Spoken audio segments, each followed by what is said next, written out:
Hello and welcome. My name is Sean Millerick, and this is Marlins After Dark because no team keeps you up late at night like the Miami Marlins. We're joined tonight by Ely Sussman, and we are well, tell you in advance, this is being pre-recorded in celebration of the 4th of July holiday, doing things a little differently. So obviously, if things went to hell this weekend against the Braves, keep in mind that the Braves suck. If things went great and the Marlins beat the Braves, the Braves still suck. And just remember that 100% of the time that the Marlins won the World Series, the Braves won the NL East. So either way, as long as the Marlins are keeping their head above water and chugging along this season's still on track. Eli, how are you doing tonight? I'm doing great, Sean. That is a very clever note to put out. Yeah, when the Braves, you could put a lot of seasons that fall under the umbrella of when the Braves won the division, because they've won the division. It seems like the majority of the time since Marlins have been in existence, and they're probably going to win it again, no matter what happens this past weekend. After people are listening to this, but the good news is that we're in a time, in an era where the value of a division title has been greatly diminished by the playoff system. And as we've seen, that is not going to hold Marlins back historically or even this year from potentially having a magical run in them. And it has been just a first half to one of my favorite first halves of any season ever that I can remember from this Marlins team. And the numbers bear that out. And certainly the vibes this year have been just tremendous. Absolutely, they're in every game. It just seems like it's a magical season. And to date, it has been exactly that. Climbing up on that halfway point. They're still finding ways to win. Inexplicable things happen on the diamond. Guess you can go ahead and say at the time of this recording, so recording this on the Wednesday night of the Red Sox game, so right after that rain delay, you just saw another example of that. Without the ball leaving the infield, the Marlins score 3 runs. And that's not even, is that even the craziest game or comeback the Marlins have had this season? That might not be in the. It was pretty ridiculous, but that's, you can still probably argue that's not even in the top 3, just for ways they find to, eke out a victory or just stay in the game. So it's really been something to see.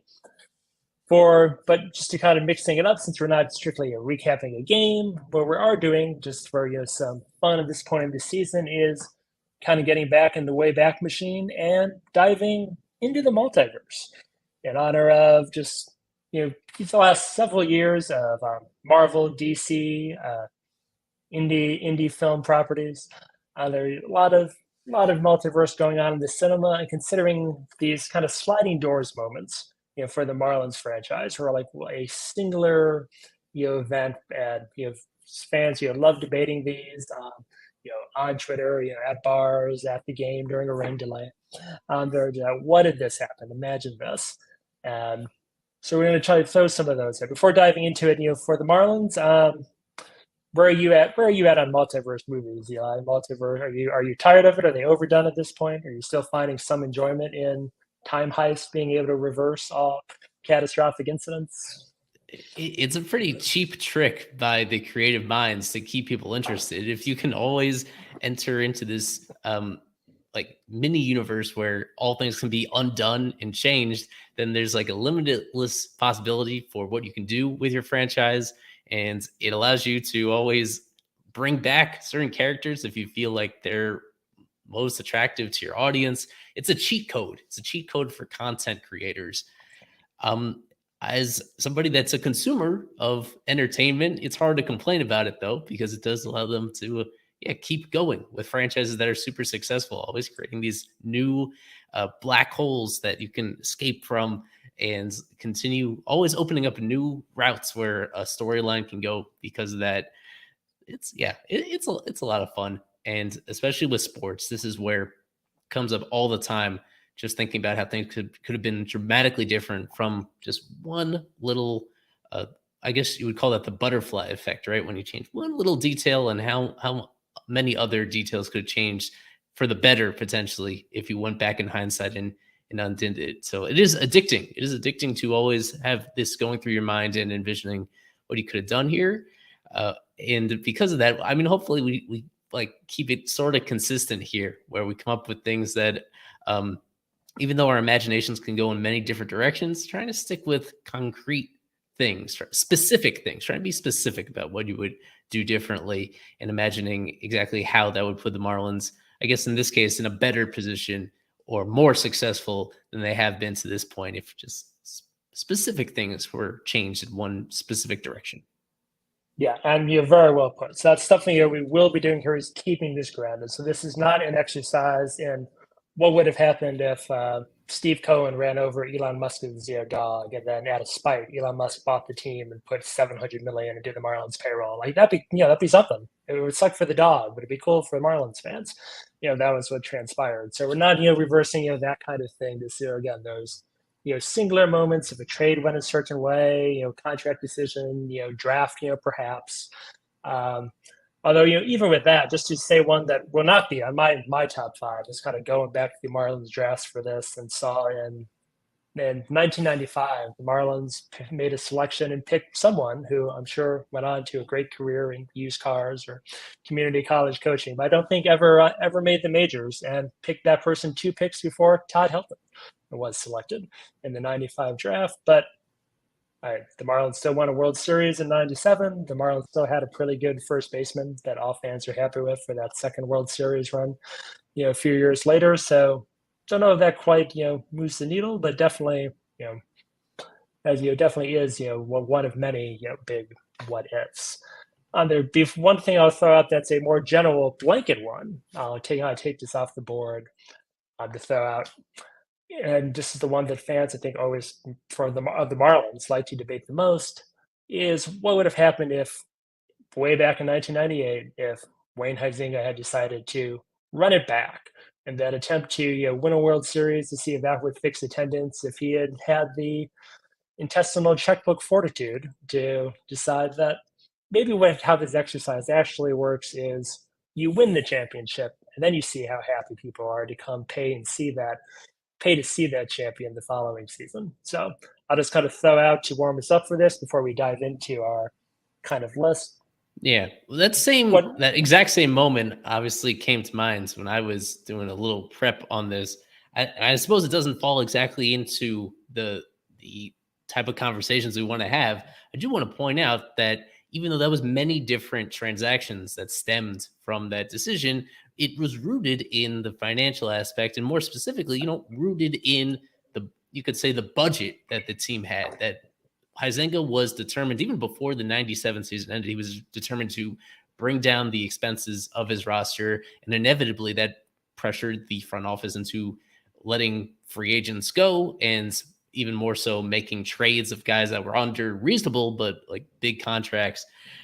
If you wanted to be, I think you can make the case that, the one particular thing you would change is if that budget, if the payroll was steady from 97 to 98, if it wasn't lowered, then that would have changed so much, stemming from that one idea that he felt that he needed to spend less. If that one detail was not the case, if that remained consistent from one year to the next, they don't bring back everybody from the team, but they probably bring back most of those players. And certainly the fan base's reaction to simply having continuity on that roster would be so much different. So I understand why it doesn't quite fit into exactly what we want to go into here, but it is, as you touched on, it really is the most important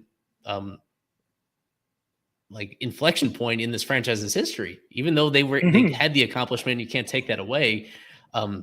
It did set the franchise.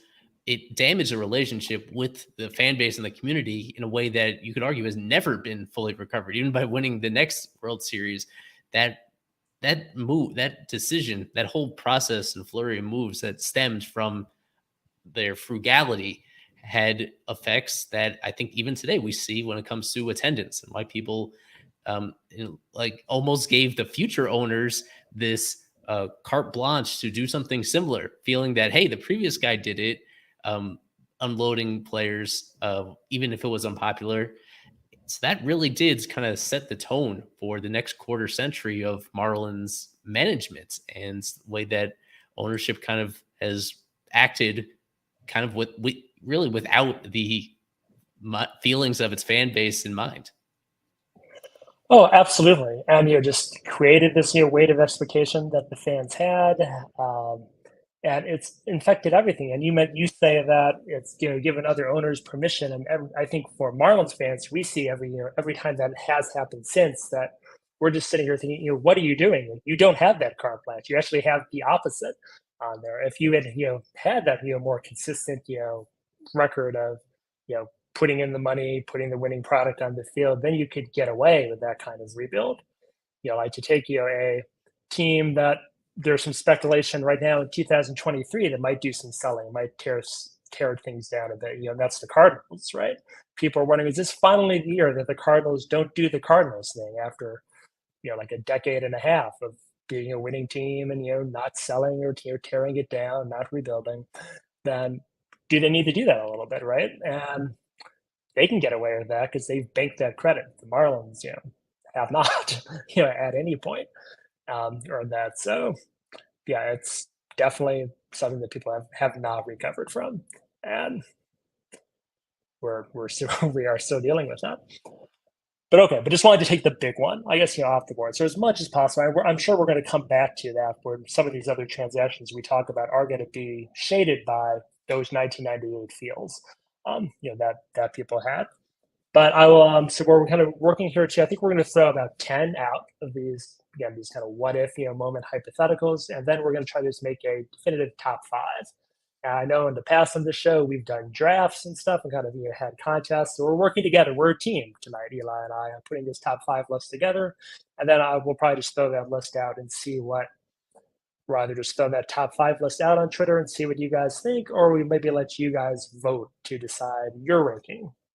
Marlins Twitter, Marlins community, diehard baseball fans who are actually reading this thing next week during your 4th of July holiday, and tell us what you think. Right, Eli, so I'll let you start. You're the guest. What jumps out to your mind as one of the big inflection sliding door moments?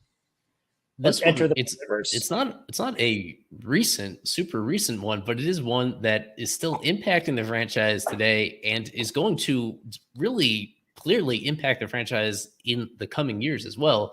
That would be the extension of Giancarlo Stanton.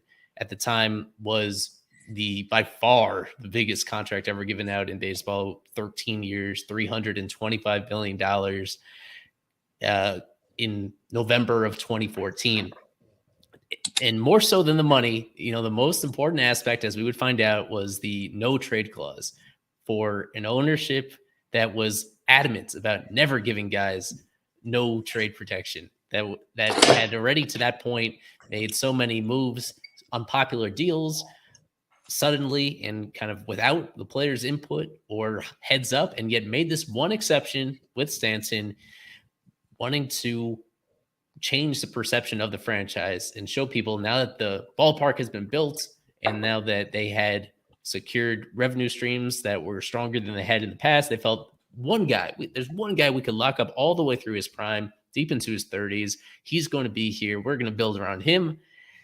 And ultimately, Loria, who gave out the contract, wasn't the one that traded him, but as soon as that ownership transition took place, he was the was salary dumped coming off an MVP season. And he had to have an MVP season in order to make that contract an asset again.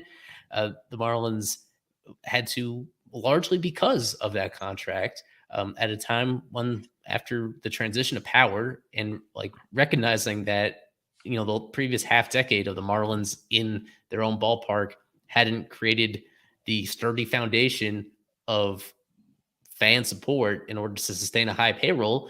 The new group kind of came to this conclusion that we need to sell off, we need to rebuild.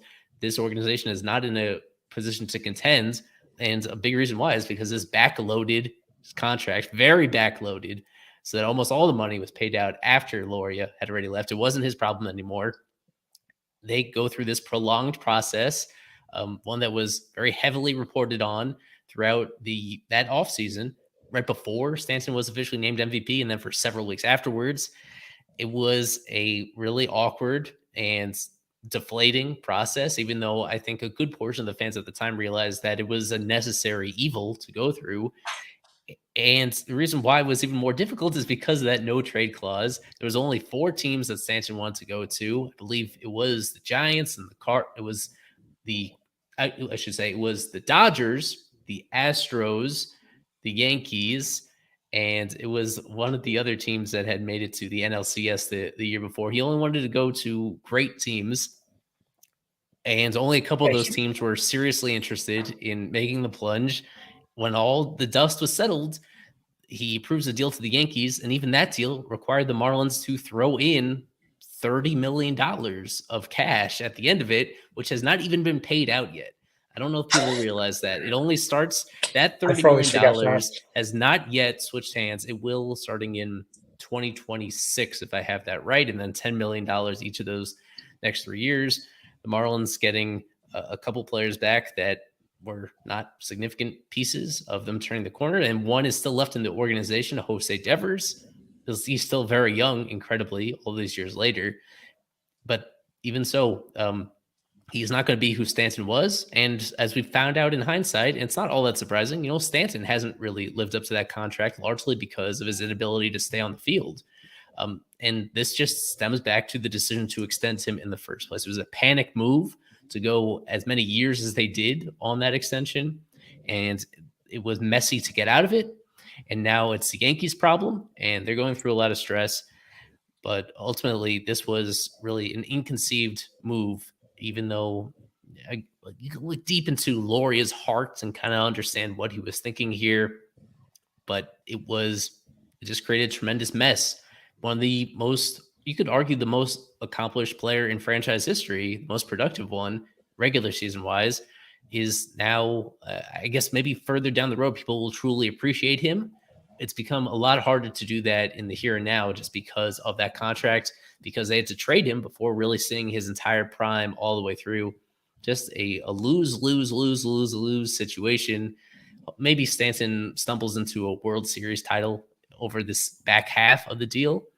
That will make it better from his perspective. From the Marlins' perspective, man, they ruined a pretty good thing that they had going with Stanton just because of this desperation to keep him around, but going to really unreasonable lengths in order to do so.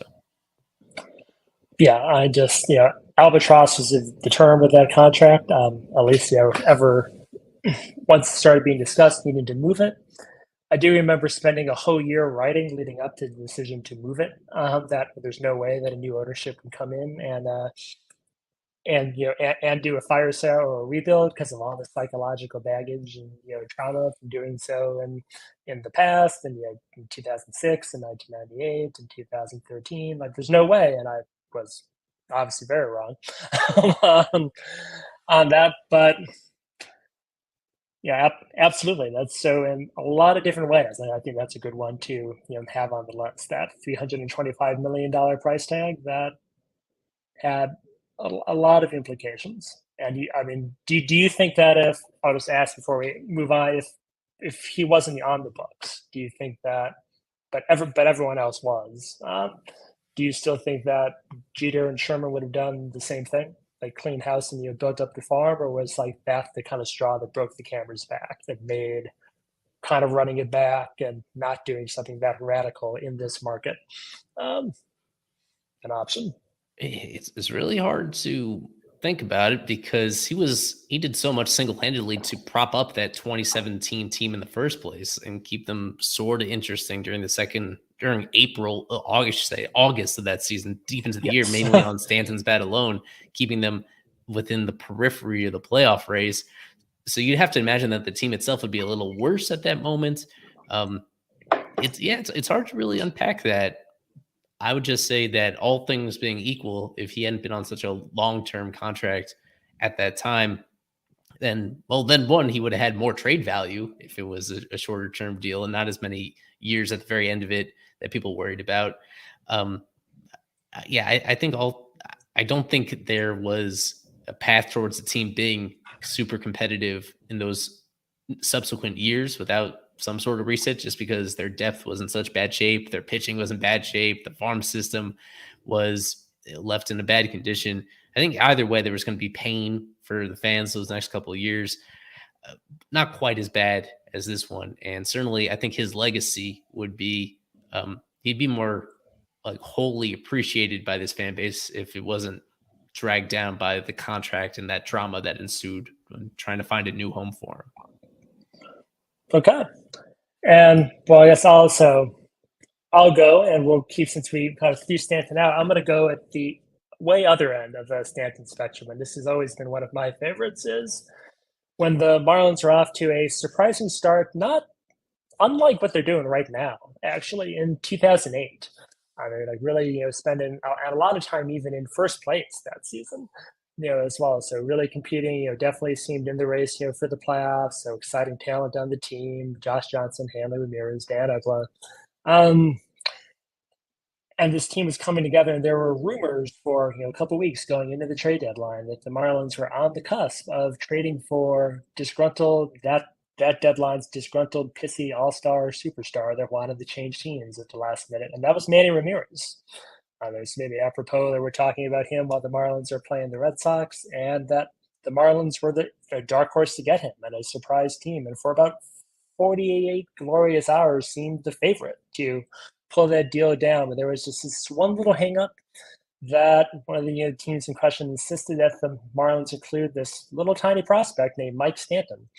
There, this power hitting outfielder down in I forget if he was Double A or Single A at the time. I think he had made it up to Double A, and that was a sticking point. The Marlins refused to move him, and I always kind of wonder if they had gone ahead and done that and brought 2008 Manny Ramirez, who was like his last kind of great gasp of putting up superstar MVP, maybe a little juiced, numbers, but hitting well over 300, mammoth home run totals that season, of putting that bad in the middle of that lineup, next right alongside Hanley Ramirez. Would that have been enough to push that Marlins team into the playoffs? And I always thought that was pretty possible. So, like, what does that do for franchise perception? I'm not saying that the Marlins would have won the World Series if they had done that, but if Loria had gotten back into the playoffs, after doing that fire sale, doing that rebuild that brought all those exciting players that many of us that found this kind of grew up watching, to actually have a winning season, and a winning season enough to make the postseason, maybe even win a series. Like, what does that do for perception, going forward? Does that, buy a little more faith, a little more credit, sell some more tickets? That'll lead to some other, contract decisions. And so, like, would, that have been worth? I mean, and who knows? Maybe that team even would have gone on a deep playoff run. Was Stanton's whole career here, as fun as it was to watch, and many times, was that worth a possible lost opportunity to make the playoffs and maybe even make some hay while in that? So that's always one that I wonder about. What was sacrificed for what the Marlins got with Stanton, which was really never a winning season. I guess 2010 they had never a winning season with Stanton under contract at the end of the day. Yeah, it's me. What to point out with Manny is I do pretty clearly remember that after that playoff run, the Dodgers kept him around, but they kept him around because they gave him a pretty steep extension in terms of average annual value. I don't think the Marlins, even if they had made the playoffs and even if he had brought in a lot of outside attention to the organization during that particular year in 08, I don't know. I have a hard time seeing them keeping him around the same way that the Dodgers. And I completely agree. I just think they would have. I think Loria would have banked the playoff wins and then made a half-ass bid to say that he tried, and let the Dodgers pay him then. At the same time, the reason why it is such an alluring what if with this team is because there have been just so few instances in this franchise's history where they've made a go for it move with somebody of his caliber outside of the World Series seasons. They did it in 97 and they did it in 03 with Dalton in 97, and in 03 bring back Conine and bring in Urbina. And then they tried to do it on a softer level in 2016 when they got Rodney and Cashner. Outside of that, there just have been so few instances in franchise history. And you could say there've really been none where they've acquired a player like that, a hitter at that level who still had so much left in the tank as Manny did at that time. Starling, I think, is the closest, and Right. Yeah. that's a drop off from Prime yeah, Manny Ramirez. with Marte bringing him in, that was yeah that kind of falls into a similar category. It is such almost regardless of results, like that is the kind of statement move that gets people even beyond that current season. It does get them to really believe in, but in fact, in a determination to win. That's what the busiest. That's the easiest way to show your determination to win as a leadership group is by bringing in players like that. So it wouldn't crack like the top of my list with in this discussion. But it is one of my favorite all time what ifs transaction wise for all the reasons that you laid out. Okay, your turn. Next door in Um, the multiverse. Next yeah, point. the easiest one, and you kind of referenced this earlier, is looking back at drafts and what if you made this pick here and didn't make that pick there. So how much one of those decisions could have paid dividends. I look at just what I would say is the most egregious misstep in draft history, which was going. This is still in 2014, actually, the same year as the extension. Number 2 overall pick, drafting Tyler Kolek, this one pitch pitcher out of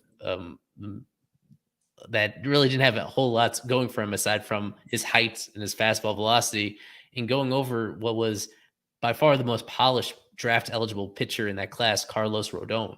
So Rodon ends up going the pick after the Marlins. Rodon was just widely regarded as the top available player at that draft position, and he ended up signing for only a tiny bit more money than Kolek did. There's really just no justification whatsoever for Kolek other than some rumors that we've heard via Craig Mish about how there was kind of mixed opinions in the leadership group about that decision and how this was perhaps a Loria focused move to kind of override the opinions of his own experts to make Oh that no. pick and to chase after the upside. So we know with Kolek, he just never made it even remotely close to pitching in the big leagues. Injuries undid him, and just a general lack of pitchability. He stuck around long enough for me to watch a lot of his minor league games when he was converted to a reliever and he was on his last legs. Just a few years later, too, even in his early 20s, he was totally done. He was already done by that point due to injuries and just a lack of anything. So Rodon himself, he's had his fair share of injuries during his career, some ups and downs. As we're speaking right now, he has not pitched at all during the 2023 season due to some injuries, though he is finally getting close to doing so. And at his peak, he's now been a Cy Young contender for a couple different teams now. He has just when he is on top of his game, that's kind of what it looks like. That's what a top of the rotation starter looks like, with a whole lot of swing and miss in his game. He's thrown a no hitter as well with the White Sox. The Marlins have plenty of those, but the one that he threw in particular was extra dominant and extra special. One of the more memorable no hitters I've seen. Just a generally very likable dude as well, who could still have, even as we're talking, this is now 9 years after that draft, and he's still, as long as he gets back to eventually to full strength, he has a long career ahead of him. And just looking at the timing of that, he was a guy that was drafted in 2014 and he was up in the big leagues. Off the top of my head, I think he was in the big leagues the very next year for the White Sox. Looking back at those Marlins teams, the one main thing holding them back in 2015, 2016, and then even especially in 2017 was the lack of top end pitching talent that they had outside of Jose Fernandez. And Rodon was that type of player that could be a number 2 at the time for the Marlins rotation. He could have made a very big difference that year. You don't know how he would have progressed in the Marlins system. Maybe he would have reached his peak even earlier with the Marlins than he did with the White Sox. Okay, that would be. He's a guy that could have really pushed those middling teams over the top because that was kind of the purpose where they had that draft pick so high up. You need that guy when you're picking number 2 overall to be a decent major league contributor. And I don't know how they botched that opportunity as badly as they did. I think it really held back those teams, and it led to, as I already touched on it led to them kind of having the sale of the team, frankly, and then the inevitability of having to tear this stuff down just because they missed on this pick more than any other. A lot of these decisions they whiffed on during those years in the early and mid 2010s in terms of acquiring amateur talent. This one sticks out to me as the most egregious one. It's far and away the biggest draft miss, and it was definitely on. It was inside my top five. Let's hear of moments for sure. The only reason it wasn't higher was as you alluded to, I was kind of, I guess, maybe taking a literal read of his stat page, and just like, all right. So by the time he got really good and became like an ace, then he already would have been, outside, making his contract money, and the Marlins would not have paid that under either of the two previous ownership groups. And we can go back farther. Probably wouldn't have, shut out that deal necessarily, is the only thing that kind of gave me pause there. But yeah, Rodon right after him. Shortly after that, I think Kyle Schwarber went in that draft as well. So that's, another one. So just like, it was definitely one of the closest where these, great all-star, caliber, forces would have been, available, but instead that just outside the box. And I remember, like, you leading up to the draft, you're reading, oh, it's going to be, maybe they'll get Rodon. It's going to be Rodon. If the pitcher falls, it has to be Rodon, right? And then, oh, this other guy, okay, he can throw 102. Cool. If he doesn't, if his arm doesn't fall off because he's oh, it already did. And just really, it's hard to find a bigger draft miss. Certainly, I think in the 21st century, that where it just did not work out for the Marlins. So definitely think that is well worth mentioning. Okay, another one for me. Well, I guess it's keeping it, to the draft, and we'll see where this ranks. I had inside my top 10 on here was here recently. I know Skip is a big fan of Khalil Watson, but in terms of another draft where it was just kind of like the closest moment where there was a player just making an impact, and this is me just really admittedly locked in on the success and glory of this opportunity that the 2023 Marlins have before them, is right after Khalil Watson went this guy named Matt McLain.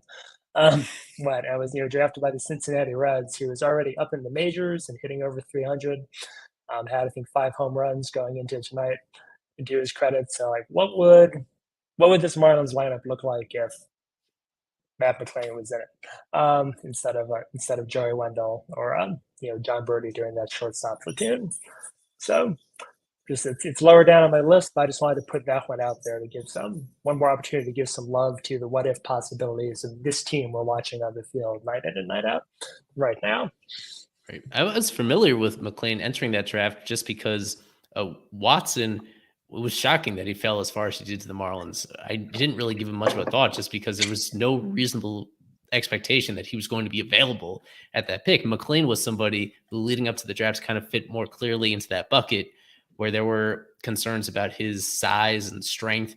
But just generally, he profiled as a mid first round guy, and that's ultimately exactly where he went. Under the circumstances, like I was on board with the Khalil Watson pick. It just seemed like a good flyer to take.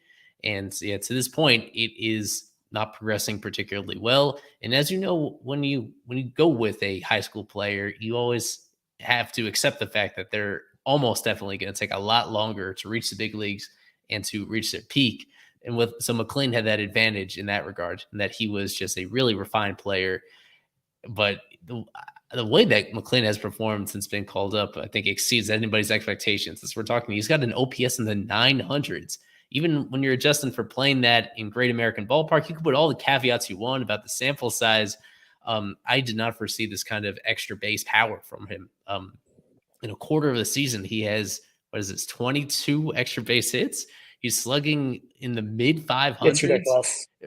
This was supposed to be the limitation of his game for a 5'8" player. Like this was, he is already immediately like turning into a more impactful player than people thought. Even while Ellie De La Cruz takes the headlines, McLain got up there first. He's a big reason why they were already flowing pretty well by the time that more prospect reinforcements came up. He'd be an excellent fit in here for this team. I think long-term probably is going to be mainly a second baseman, and the Marlins have, if there's one thing they have plenty of, it's second baseman.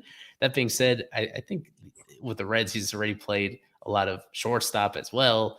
I think he's shown the versatility to be to do to help at a variety of different positions. Yeah, second base. He's played mostly shortstop so far this year in the majors. So that's an interesting one that I had not thought of that in already, because usually it does take longer for these draft decisions to play out. In this one, to be fair to Khalil, it will take a little longer to find out for sure Absolutely. who he's going to be. But the other side of this, the fact that they could have had McLean, is, I understand why that came to mind for you. Yeah, and I should also just throw out, at least for me on my board, like with the kind of what ifs with the draft, and I don't have too many of them on there, but this is like I only kind of considered ones for me where the next like this awesome player that I'm like, oh, what if they got this guy was close at hand, where some of the the literature or the scouting reports would have suggested that it probably was a coin toss situation. So like not counting the fact that the Marlins didn't draft Mike Trout because plenty of people didn't draft Mike Trout. Went about I think maybe 8 picks after the Marlins drafted that year. That was something I went through. When was Mike Trout drafted? Is this the famous screw up and that I just forgot about? And no, he went many picks after Chad James. I'm assuming it was a good idea at that point in time to pick Chad James, another high school arm, as opposed to Mike Trout at that moment. But that would have been nice too. If they had that foresight. Okay, but you're up. I wanted to go off the field with this one. Another decision from the ownership change was firing Rich Waltz as the TV voice of the Marlins. He had been with the team for about 13 years. Never had the pleasure of calling a team on a playoff run. They had taken Tommy Hutton away from his side, I think the year before that they made this change. And this change has never really been satisfactorily explained. But Rich was just perfect at what he did. The kind of passion that he had, as well as the cleverness, the sense of humor, the true bond that he had with the community, is something that, with all due respect to Paul Severino, has not been duplicated ever since then. I don't think people are as invested in the TV product as they were back then with Rich in charge. And unfortunately, he hasn't been like steadily calling MLB games ever since. He's done some side gigs with some national games. I know he filled in for the D-backs. It may have just been last year when he made the return to Miami, calling a Diamondbacks series for that other network. So that was interesting. And I think he's just very sorely missed, and that the fan base itself really misses him as well. Generally, even though he's getting older at this point, this is a position where it has a very long tenure if as long as you want to do it. And by all accounts, this was a decision made by the team. It was not a mutual decision in any way. So I don't think people have fully recovered. As somebody that is on social media a lot, that replays a lot of old highlights of this team to celebrate anniversaries, it's very rare that a Rich Waltz moment from between 2005 to 2017, it's very rare that one of those goes up, and I don't get several replies about missing him and missing his delivery. Again, just to reiterate, for teams that were not particularly good, only a few winning seasons in there, and none of those teams were bound to the postseason, yet he still made it a really enjoyable experience. And I think he is the best play-by-play guy that they've had in this franchise's history. So it's a shame that they cut the cord on that prematurely. Otherwise, he might still be doing games today. Well, I love the pick. I probably would have gone Tommy Hutton first, and this is a problem that there's just a series of befuddling missteps with broadcasting personalities because, as you said, that's the connection you make, and it really was this. And I think just the experience of watching baseball in general is very much a relationship thing. It's this, continuing story. There's 162 chapters of it, every season. So you pick up on these running narratives from game to game, and Waltz was certainly a huge part of that. Hutton, I guess the organization gets a bit of a pass for bringing him back for small packages now. So I can only be so angry at that decision. But I think that's a great one. That's definitely was one of many missteps about some way to get your team to buy in. And you've given me an idea for another one to throw out on there. So I'll write that down. Or just say it now. We could just say to switch from teal. The original decision to remove teal from the uniform and to move on and to change it up. I know that decision, this is just going off script, is not in my notes, but again, I was thinking all players up there, so we can throw that out. Yeah. Do you think? I Do you think think that's that is equally seismic? Or? I think that's almost impeachably a top 5 thing with this. When you talk about the fan sentiment today and the feedback you get when you put something on that, um, the uniform in the whole color scheme matter that's many multiples of even this yearning for the broadcasting side. I think it's just widely agreed upon that the best uniform combination, best aesthetic that this franchise has had is with the teal. And thankfully, the franchise has obliged by wearing those throwbacks now for about a dozen games during the course of the season. And the question every single time they wear it is, why don't you keep wearing it? Why don't you always wear this? Because it's distinct.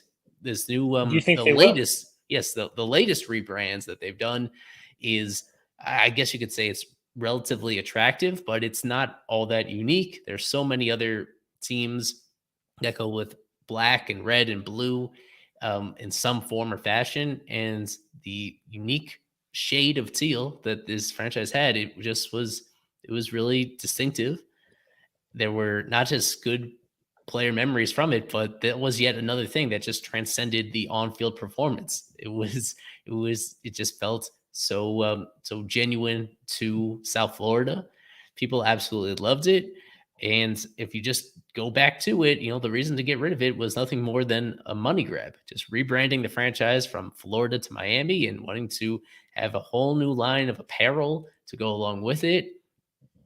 And I think you'd have to say that that has not proven to be a great business decision, all things considered. I think they would have sold more merchandise over the years if they had been consistent with their teal stuff, because the demand for that has been enormous ever since that they have now reincorporated it into their jersey cycle.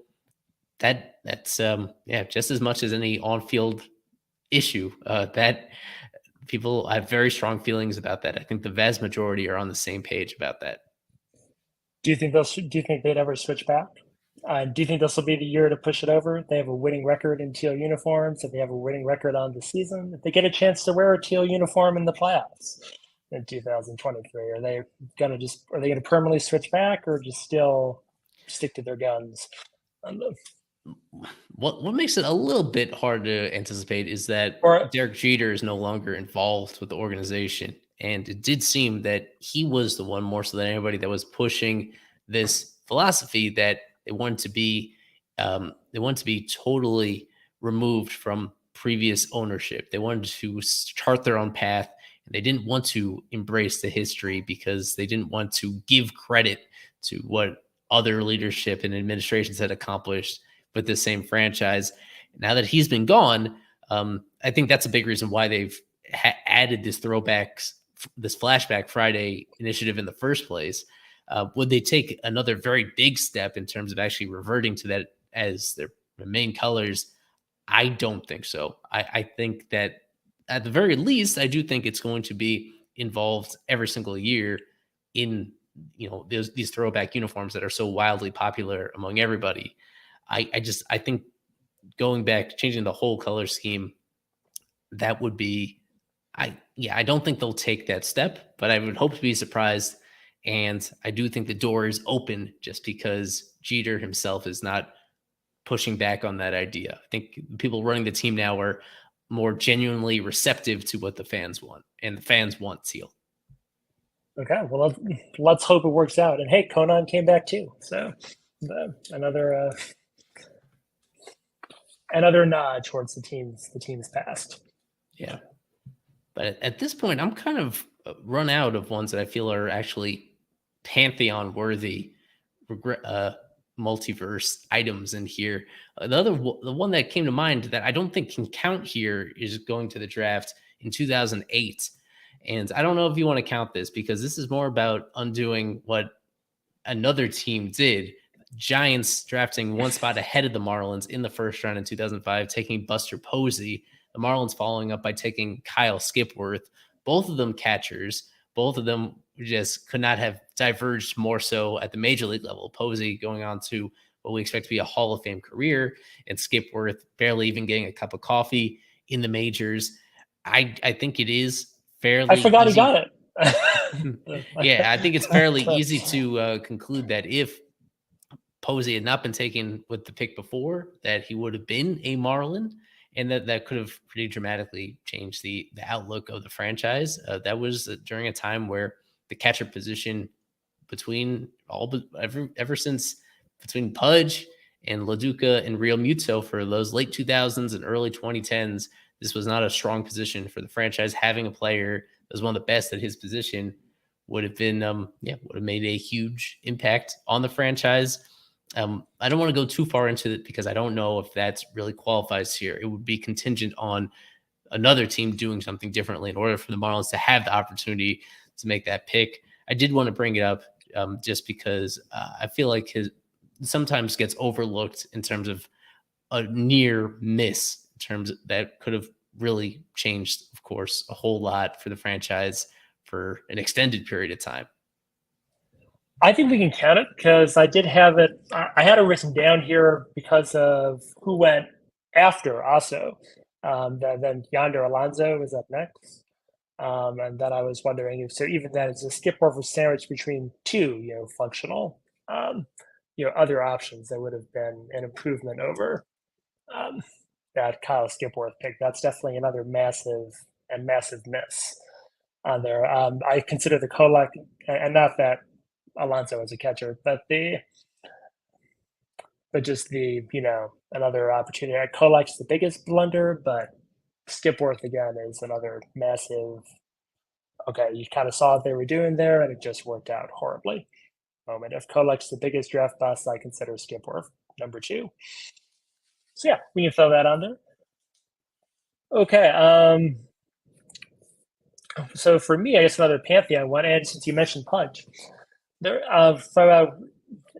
after the 2003 World Series, some negotiations. It appears that the team never had any interest in bringing back Derek Lee for one more year, kind of running out the clock on his service time, and so I kind of had them tied on my list as number 2. I'll admit my personal number 1 was if Stanton had been traded for Manny Ramirez, but I had that very high. But number 2 for me was kind of a tie between what if the 2004 Marlins had brought back one of those 2 players, and let's go with Pudge because that was the closer to happening. They made an attempt. My understanding is they made a 3-year contract offer, and Pudge wanted 4, and that was a breaking point for the Marlins. And then the 2004 season, got off to a slow start there, but just kind of losing that leader in the clubhouse, that kind of caliber player. They did end up trading for Paul LaDuca, so another certainly accomplished Marlins catcher. So as I recall, his 2005 was a little stronger than his 2004 season. But just what if the 2004 to 2007 Marlins had Pudge Rodriguez on the team, and perhaps he would have been traded after the 2005 season, but the what if even continues. Maybe not. Maybe they would have kept that one piece around. They kept Cabrera and Willis stuck around. If you had Pudge 2 on those 06 and 07 teams, so that's high on mine. If they just given Pudge his 4th year, that is worthy of consideration. Yeah, if you just play the results the way that, I don't know if any of his years following 03 were quite as good overall as it turns out. That he was a little bit on it would prove to be maybe his last peak year. But yeah, I think that it's in the conversation, just knowing that they were relatively, at least in 05, relatively close to still being a good team and being maybe a Pudge away from sneaking into the playoffs in that particular year. How that could have changed what they did in 06 and beyond. I'm skeptical about him being. I mean, they kept Miggy and D-Train around for those. They were cheaper because they were cheaper and they were so young and so cheap. Yeah, the combination of both of those things, where there was no urgency to move them at that time. So, but then think of the asset. if they had on the Right. trade, and that's just one more piece that maybe also would have helped that Exactly. next generation of core. Exactly. Yeah, it's a good one. It's a good one. Just empty your notebook at this point of any others that we think we should seriously consider. Well, on a similar note, you just mentioned Cabrera. There's the famous, kind of crying poor about that. By David Sampson's on the record that we had no money. There was no possible way we could pay Cabrera and remain financially solvable. But okay, David, what if the Marlins had decided to keep Cabrera for one more season, and then if you had Miguel Cabrera on that 2008 team, I keep kind of mentioning because it really is one of the best Marlins teams that many of us have seen play, in terms of talent, assembled um, on the roster in recent memory. So, what if Cabrera was part of that team? Like that was a possibility. They could have kept him for one more year, and if that season crashed, then they could have traded him then and still got him plenty of prospects, and that would have probably almost certainly worked out better than what the Marlins did at the time. And so that's another one for me. If they had just ran him back for one more year as part of that roster, I think that would have cost them about $10 million. And you're always happy to spend someone else's money, but it's just 10 million, and I think that also would have been something that would have pushed that team into the playoffs, and then it again opens the door to that. How different are the fortunes of this franchise if they had made the playoffs again with them, and just kind of paying dividends down the road? And there's connected to also two out, and then get your thoughts. So they connected to that as well. So about the Cabrera trade that did happen, there's also the story out there that they were kind of jerking around a bunch of teams and manipulating the facts, and that they kind of had the Dodgers on the phone, and the Dodgers were willing to give up, possibly many prospects, including this kid named Clayton Kershaw. And then, so what does this Marlins team look like if for a few years they were throwing out Josh Johnson and Clayton Kershaw side by side? So that's another favorite one of mine. Yeah, I would agree with the latter there. Kershaw rumor, not only Kershaw and more.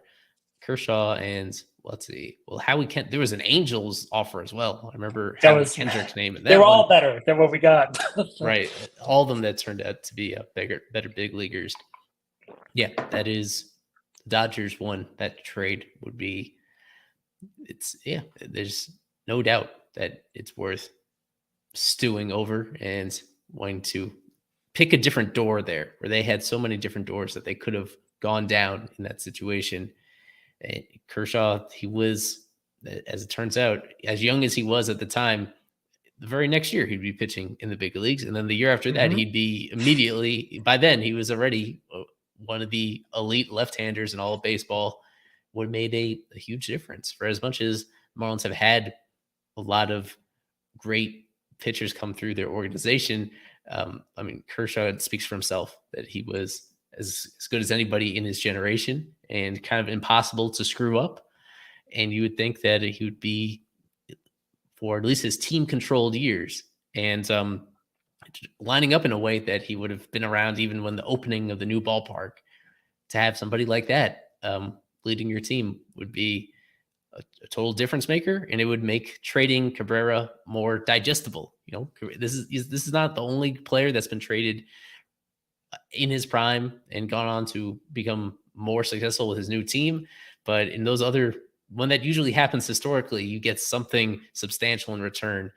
And unfortunately, yeah, the Marlins just they got some other guys that had decent careers with other teams. The guy getting Right. Andrew Miller and as somebody that went on to have a pretty good career, but very little of that with the Marlins.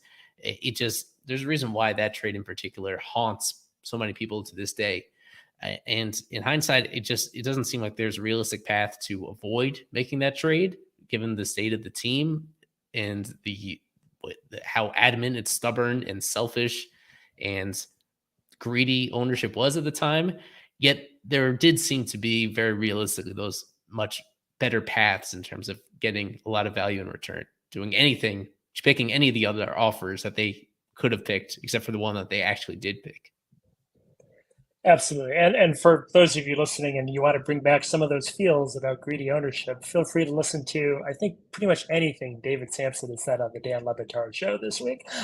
Where there is many and entertaining segments defending ownership practices and debating them and tax write-offs, and it's fun stuff. Only other one I'll throw out, and then I think we'll be at 10, and it's just kind of one more. So that's like I guess my favorite. What if this pitcher was acquired? What if we got to watch JJ and Kershaw for a few years? Is we also had the possibility of when the 2012 team was broken up, and I believe the Blue Jays famously gave the Marlins their pick of one of their top three pitching prospects, someone who I forgot, Justin Nicolino and Noah Syndergaard. Marlins fans know which one the Marlins chose of those top three, but there was an option there. And while Syndergaard, certainly isn't a contract you'd want to have on your books right now, and had some injury issues down the line, there were a few glorious years that would have overlapped with kind of prime Jose Fernandez, where the Marlins could have been running out Jose Fernandez and Noah Syndergaard as a 1-2 punch. So again, another opportunity, and there's plenty of these that we're probably not going to get into of where the Marlins could have really had that number two ace, alongside Jose, and that would have made a big difference for those teams. So the fact that there was a decision to be made between Nicolino and Syndergaard, and they made the choice they did, that's another big one for me. A big one. As it turns out, Syndergaard kind of fell off earlier than we thought he would. For those couple of years, he was was really effective, and more so, just the aura around him when he was on the mound during his peak years was pretty special. That was, the fact that they essentially had those players valued very similarly and could have so easily been able to make a better pick there. It's pretty regrettable. I wouldn't put it in quite as high as some of the other things we've discussed, but it is, it definitely sticks out in my memory. Okay, and any honorable mentions for you? Anything else that comes to mind? I've only got one other for me, but anything that didn't just quite make the cut for you? No, just an observation as we've seen that a lot of this stuff falls under, even though it's 30 years of history, I think you could just circle so much during the Loria regime, and then during the transition from Loria to Sherman and Jeter, that was the middle chunk of these 30 years have been the ones where it's so hard in baseball to have a streak like they had without making the postseason, without having winning teams over such a prolonged period, that it took these kind of really frustrating decisions to set them back, even when it felt like things were building up in the right direction.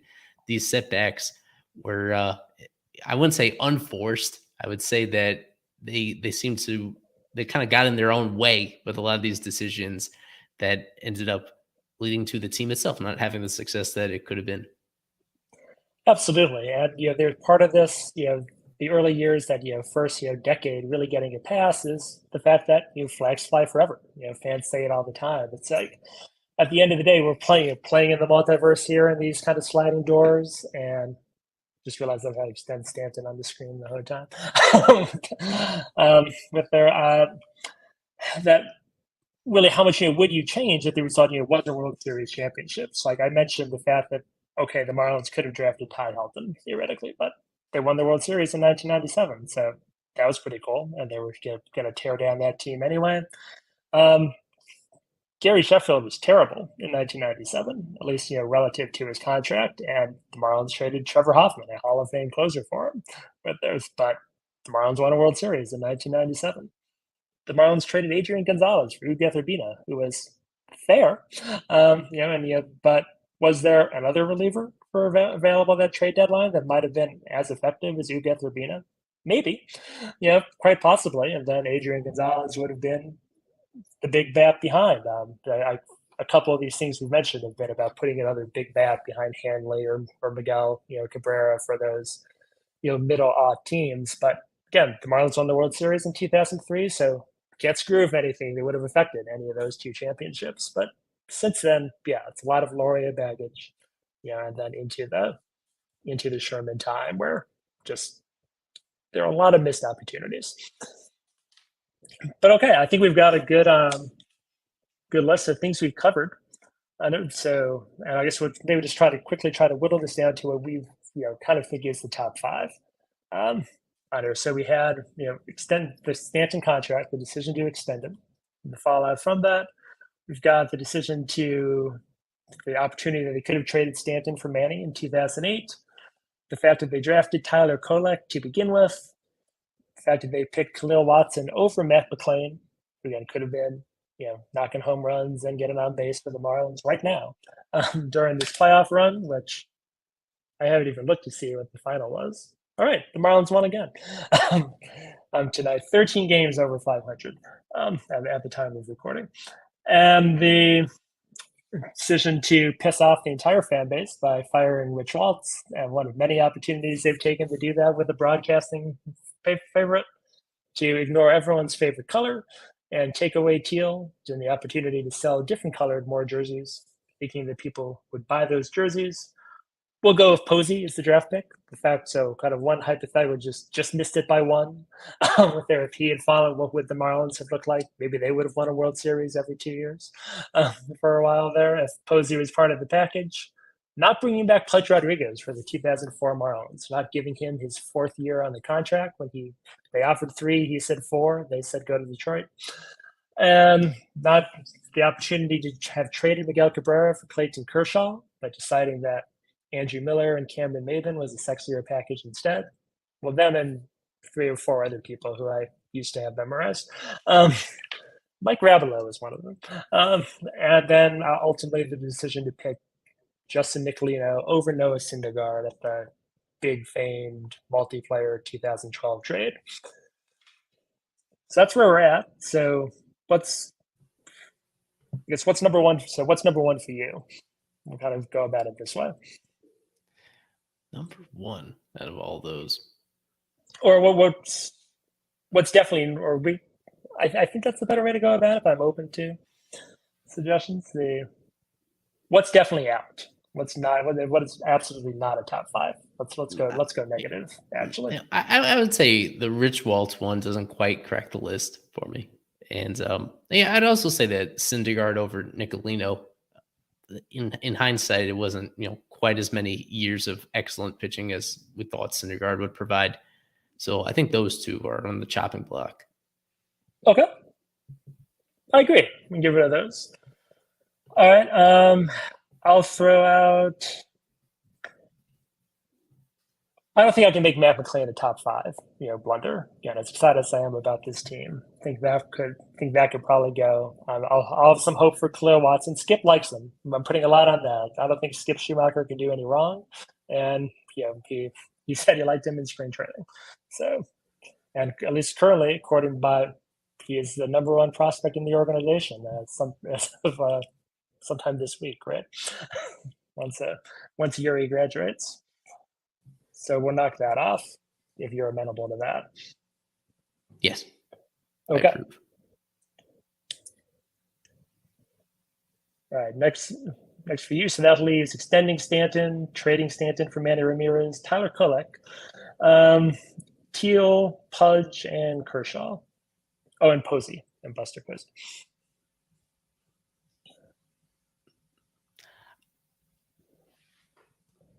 I really feel that we should settle on one Stanton one. I feel pretty strongly about the extension and specifically the no trade clause in that extension and all the ripple effects from that, putting them in such a tough spot.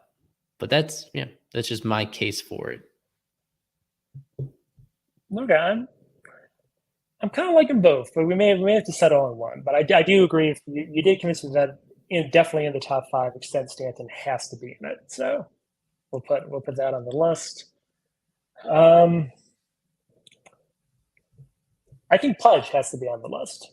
The fact that it was a one year distinction on there, just that I don't know what they were doing there. And that just again kind of brought back the ghost of, well, you're kind of you didn't really tear it down. Certainly, they waited a couple of years for that, but they did that, and then they took that big swing in 2005 by getting Delgado. Like they kind of realized that they needed to keep that star power. But I think not bringing back Pudge, I think that was a big screw up. So I think that's got to be top 5. Yeah, I'm on board with that. Okay. What else is definitely top 5 for you now that we kind of whittled it down a bit? I mean, aren't we almost down to 5 at this point? So we still got if we're putting in extending Stanton and Pudge, then that leaves Stanton for Manny, Tyler Kolek, Teal, Posey. So I guess we're kind of about to make a decision. I guess if we're going to count that or not. If the Giants have been dumb enough not to take him, with Right. there, and then Clayton Kershaw not being the Marlins not taking really any other trade package, but specifically the Dodgers Yeah. for Miguel Cabrera and Dontrelle Willis. Yeah, I threw out the Posey one, realizing that it was kind of stretching the rules because you're talking about manipulating another team that was ahead of them in the draft order. So I wanted to discuss it. I don't think it totally fits at the end of this when we're really getting down to brass tacks here. So you could trim that one out. Okay, we'll trim that. I mean, most things are possible in the multiverse if the last few years of cinema have taught us anything. But yeah, I think we'll cut that. I think in honor of the throwback uniforms, I think teal has to make the list, or are we shooting for keeping this maybe all the players since we already cut Rich Waltz? I guess that's the other one that's I'm on the fence on. I mean, we've been talking about it for 20 years, right? but the Right. uh, but Yeah. is it top 5 for this? Yeah. Ultimately, how many wins and losses were suffered because of the change in uniforms? Not a ton. How many player decisions? Were there certain free agents that backed out of deals with the Marlins because they didn't get to wear the uniforms that they hoped they could wear? I don't think so. So I would another love to one that hear about one. I'd love to hear that story. yes, another a good. It was good for us to go into that because to represent how a lot of fans feel. Ultimately, I think they could have had success even with the new stuff had the actual player transactions been conducted a little bit more carefully and collaboratively. Okay, and so I think that did it. That actually, I think we're at. So I think in our sliding doors moments for the Marlins, I think our top 5 then are the decision to extend Stanton at the tail end of his career, at the front end, not so keeping Stanton on board with the Marlins, not making that probably pretty likely playoff push, in 2008, and all that would have stemmed from that. Deciding drafting Tyler Kolek made sense over Carlos Rodon or Kyle Schwarber or probably many other people as well, given how Tyler's career played out, but specifically Carlos Rodon. That was the clear miss there. And then Clayton Kershaw. We had Clayton Kershaw and Pudge. The Marlins could have had Kershaw, should have kept Pudge. Um, the financial damage of Stanton, which I think you made a great case. I think that is number one on this, is the damage attached to that, and then not trading him at the front end of his career. So okay, those are our top 5. I feel good about that list. What about you? Yes. Well, I feel good about it, even though these are decisions that you didn't feel actually good about making. Yes, I feel good about this alternate dimension where these things are done differently. Very much so. Well, yeah, 13 games over. I feel good about all of this again. It all got us to this point in this universe where the Luis Arias is chasing 400. The Marlins are somehow 13 games over 500 in July, and in June, about to be July. And yeah, good times by all. Well, certainly, thanks for coming on and doing this. And then we'll hope that that we don't need to change anything in this season when we do the next multiverse podcast a few years down the line.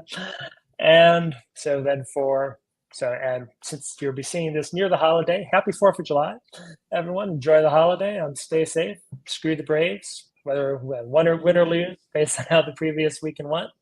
And we'll catch you next time on Marlins After Dark.